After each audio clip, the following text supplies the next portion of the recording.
Os sinais dos últimos tempos, segundo a Igreja Católica. O que está acontecendo?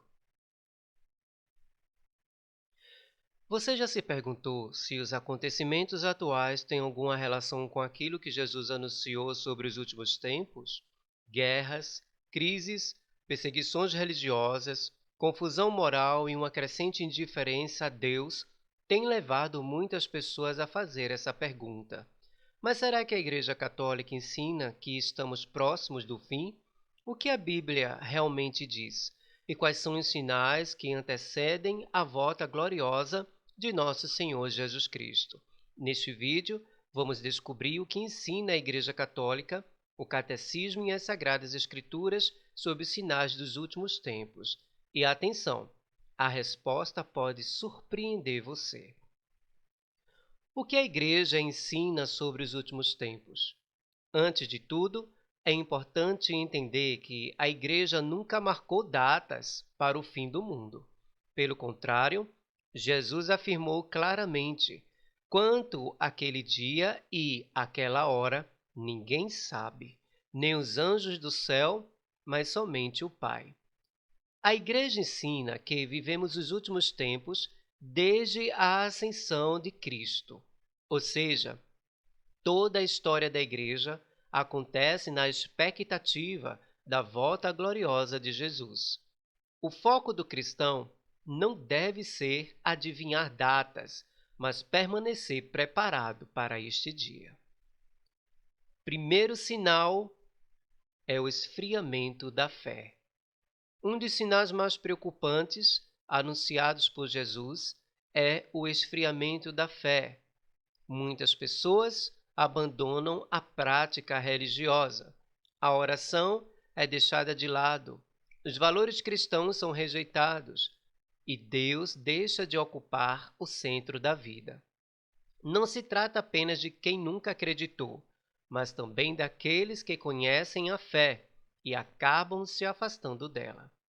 A Igreja alerta que a maior crise da humanidade não é material, mas espiritual. O segundo sinal é a confusão moral. Vivemos em tempos em que o bem e o mal frequentemente são confundidos.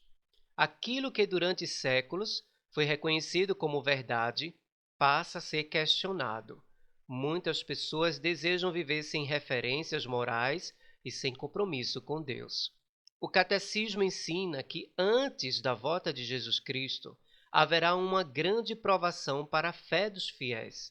Por isso, os católicos são chamados a permanecer firmes na doutrina e nos ensinamentos de Cristo. O terceiro sinal são guerras e sofrimentos. Jesus falou claramente sobre guerras, conflitos, calamidades e sofrimentos. Mas é importante compreender algo. Esses acontecimentos não servem para alimentar o medo. Eles devem recordar à humanidade sua fragilidade e a necessidade de conversão. Sempre que vemos o sofrimento aumentar no mundo, somos convidados a voltar nosso olhar para Deus. Quarto sinal é a perseguição aos cristãos. Desde os primeiros séculos, os seguidores de Cristo enfrentam perseguições e Jesus já havia anunciado: sereis odiados por causa do meu nome. Em muitos lugares do mundo, cristãos continuam sofrendo discriminação, violência e até martírio por causa da fé. A Igreja ensina que a fidelidade a Cristo muitas vezes exige coragem e perseverança. E o quinto sinal é o chamado à conversão. Existe sim este sinal, que muitas vezes é ignorado. Enquanto houver tempo, Deus continuará oferecendo sua misericórdia, através da Igreja, dos sacramentos, da Palavra de Deus e das inspirações do Espírito Santo. O Senhor continua chamando seus filhos ao arrependimento. O verdadeiro objetivo das profecias não é gerar medo, é despertar a conversão da humanidade.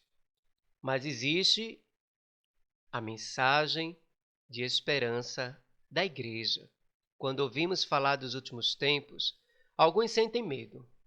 Mas a mensagem cristã é uma mensagem de esperança. Cristo já venceu o pecado. Cristo já venceu a morte. Cristo já venceu o mal. Os sinais dos tempos não apontam para o triunfo das trevas. Eles apontam para a vitória definitiva de Jesus.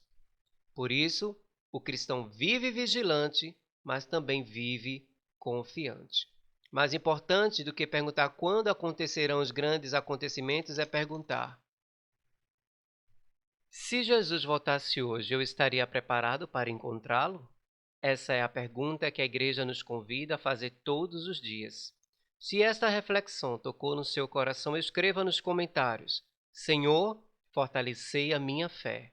Deixe seu like, compartilhe este vídeo e inscreva-se aqui no canal para mais conteúdo sobre a fé católica, os ensinamentos da Igreja e a espiritualidade cristã.